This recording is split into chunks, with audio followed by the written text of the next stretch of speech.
COVID-19 interventions represent 3.5% of GDP, says Central Bank of Nigeria. And amid recovery, the UK says countries on green list to be exempted from testing. Oil prices rose for the fifth straight day on Monday, with Brent heading for $80 amid supply concerns. Plus, the program takes a look at possible outcome of the just concluded United Nations 76th General Assembly. Details of this and more on Business Express on the network service of the NTA. We're reaching you from Abuja, Nigeria's capital. I am Musa Abubakar.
Now let's begin with the capital market. The Securities and Exchange Commission has again affirmed that the capital market has the potential to bridge the infrastructure gap in the country as well as aid economic development. Executive Commissioner Operations of the SEC, Dayo Obisan, stated this at the annual conference and the 30th anniversary of the Finance Correspondents Association of Nigeria in Lagos.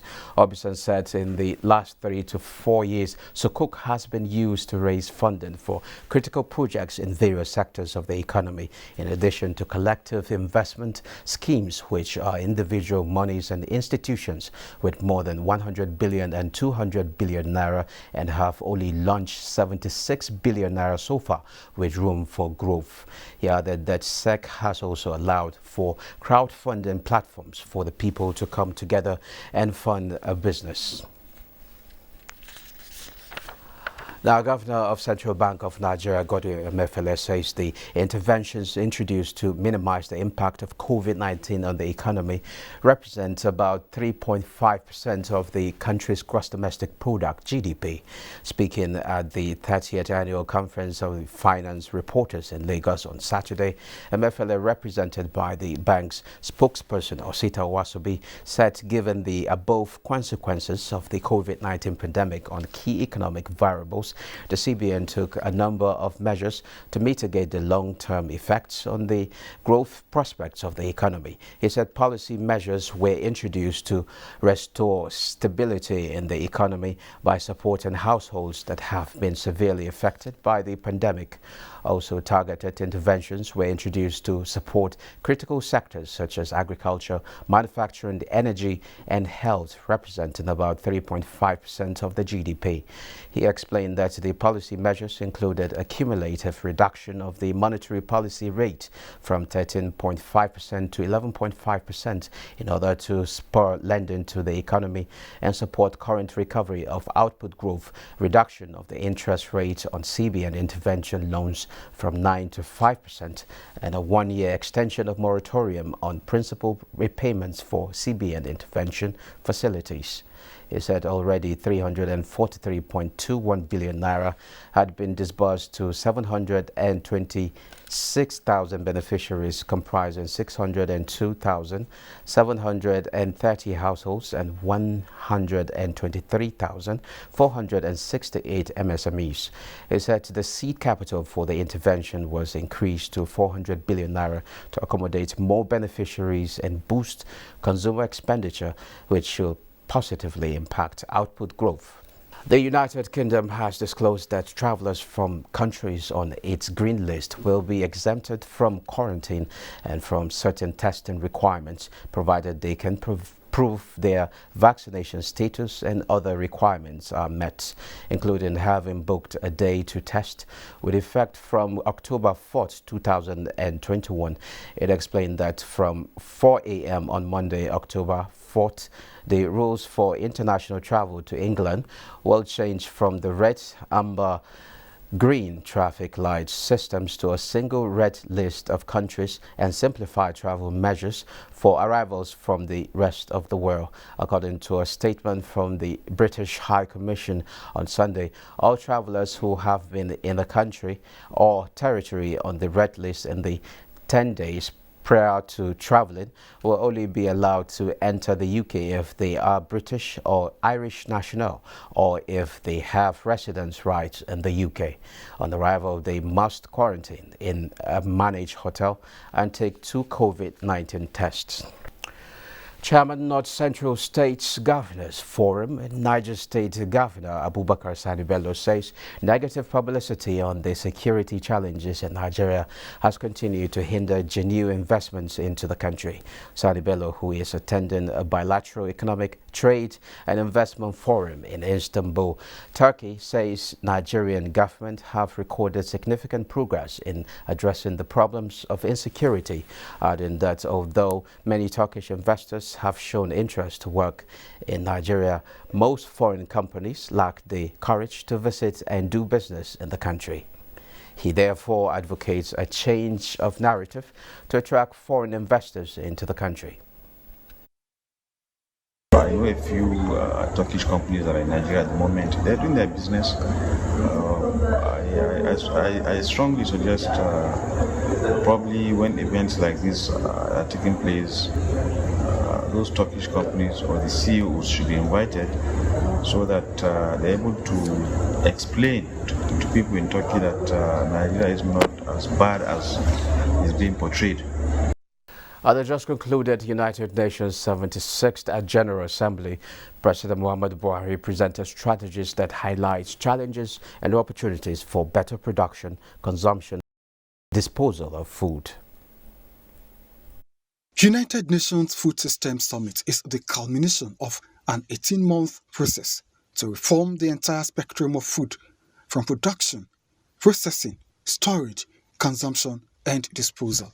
As a global community, we need to ramp up emergency food and nutrition systems in areas affected by conflict or climate emergencies. We need to invest in early warning famine prevention systems. Millions of people in Africa are said to go to bed every day without food. And this is in spite of the fact that 1/3 of food produced is lost or wasted. The targets for Africa are clear and bold. We will boost the number of farmers using modern climate-resilient technologies from 30% to 70% and increase incomes by up to 10 to 20%. President Muhammadu Buhari says Nigeria is committed to changing the tide with reforms in the agriculture sector. Following the recommendations from the dialogues and our plan to lift 100 million Nigerians out of poverty within a decade, Nigeria is committed to A.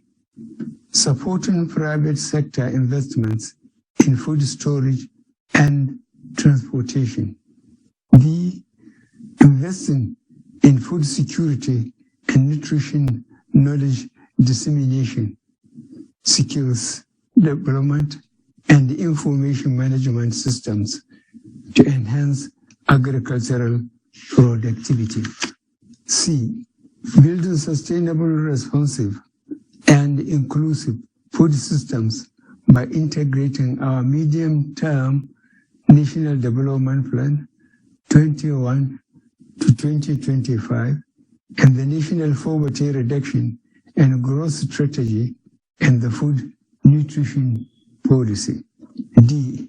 Enhancing the productivity of smallholder farmers and empowering women and youth for greater access to food production and processing. In bridging the food gaps, the summit advocates global partnerships to promote food systems that support the well-being of people and health of the environment.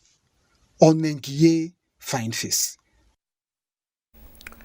Now, joining me to x-ray the above issues is a economic and financial analyst, Ni Akisiju. You're welcome to Business Express. My pleasure as always. Thank you very much for having me. Okay, how would you assess Nigeria's outing at the United Nations General Assembly regarding leverage and opportunities to consolidate on our recovery process? I think we need such intervention to have the typical African voice, as it were. So for me, the president's speech typically represents the African perspective on international issues and contemporary international issues, as it were, COVID-19, arms trade, nuclear proliferation, climate change. And climate change is as important as any of those issues. So it typically represented the Nigerian and the African perspective. So it's not just about the G20 perspective. You also have the G30 perspective too, if we describe it as it is. Okay. Data show that about 246 million people in Africa go to bed without food, and it says that about $33 billion is required every year to address this issue. What do you think is the Nigerian experience? It's a major challenge. It's not just about the Nigerian challenge, because it's the African ecosystem, as it were. So if you're talking about climate change, the way it would impact Africa is most likely different from the way it will impact the temperate region, as it were. And of course, don't forget that most of the countries of the temperate region are also well developed in terms of technology and in terms of finances and all that. So we are in an ecosystem that is characterized by hunger, and hunger and poverty. That's the African ecosystem, as it were.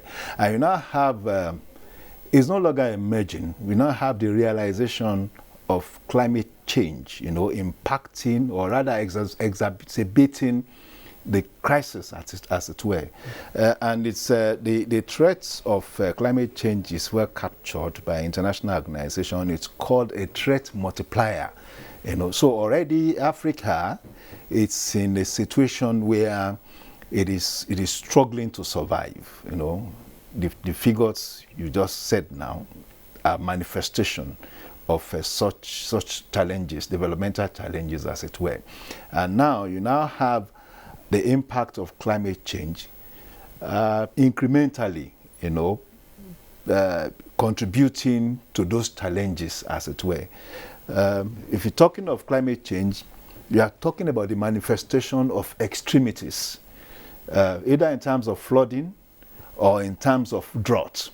So those two manifestations have direct consequences on disaster, and the outcome is principally impacted on food. So we don't have enough. We now have flooding taking away the subsistence food production that we are involved in. In 2012, for instance, flooding to Nigeria, we lost about $16.2 billion, to flooding. I now also have the threat of drought and desertification, in the northern side of the country. And of course, when you also put a cost to that, it's also huge. Every year, we are challenged by flooding of one form or the other, and it's in the Nigerian perspective, or in the Nigerian situation, we are talking of about 32 states virtually every year that had to contend with the challenges of flooding, displacement of people, flooding of farmlands. I remember 2012, 2019, 2020, major rice farmlands in Jigawa and Kebbi states were flooded. But really now, if the world could mobilize resources to fight COVID-19, why not hunger? Well, it's don't also forget that we have turned COVID-19 has become an event, but food security is a journey. It is an ongoing thing. Food is required for human sustenance and existence virtually every other hour. So it is an ongoing challenge, and it's just not one intervention that will resolve it. One, it has to be the collaboration of all nations across the world. Two, there must be a consistency in intervention towards creating sustainability, for food production, because it's a critical aspect of existence. If we are talking economy, for instance, we can only talk about economy in this new light of climate change challenges, because it is becoming the pivot, what some people will describe as the center of gravity of economic survival. So it's not just about food alone. It has its other dimensions, It's about livelihood too. It is also about the quality of existence. A man that is not well fed is not likely to be healthy. If a man is not healthy, it is not likely to be an economic agent. And the man being a major factor in the factors of production, when that person is undernourished, it also translates to irregular migration, because from the point where the person cannot sustain him or herself, it will need to now start moving. Now you mentioned climate change to be one of the factors. How do we make our economy climate resilient? Well, it's like I said, it's a collaboration. Don't forget that we're talking about greenhouse emission here. And of course, there's this global effort at the decarbonization of the environment, of the atmosphere, as it were. So Nigeria can only collaborate with other countries of the world, and thankfully, we are moved from the situation of schism in the Western Hemisphere, for instance, where there was a president of the United States that was creating doubt around climate change. Well, there is a new administration in place now that has taken us back to where we should be. So the COP, Climate Change Conference in Paris, had some valuable milestones before now, and I think we are moving toward that side. A major critical extension of this climate change argument is in our neighborhood.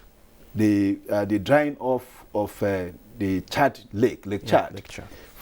It is now a tenth of its original size, and the president talked about it displacing more than 30 million people. In the immediate region of that lake, it means that there's a pressure, on all that region because of this displacement of 30 million people. Okay, I'm afraid we have to put a stop. It's all right. Thank you very much, Nia Kinsiju, economic and financial analyst. My pleasure as always. Thanks so much. Thank you for. Okay, oil prices rose for a fifth straight day on Monday, with Brent heading for $80 amid supply concerns as parts of the world sees demand pick up with the easing of pandemic conditions. Brent crude was up $1.14 at $79.23 a barrel, having risen a third consecutive week through Friday. U.S. oil added $1.11 to $75.09 a barrel, its highest since July, after rising for a fifth straight week last week. Nago Farms as China Evergrande worries lift appeal. Let's have a look at other commodities.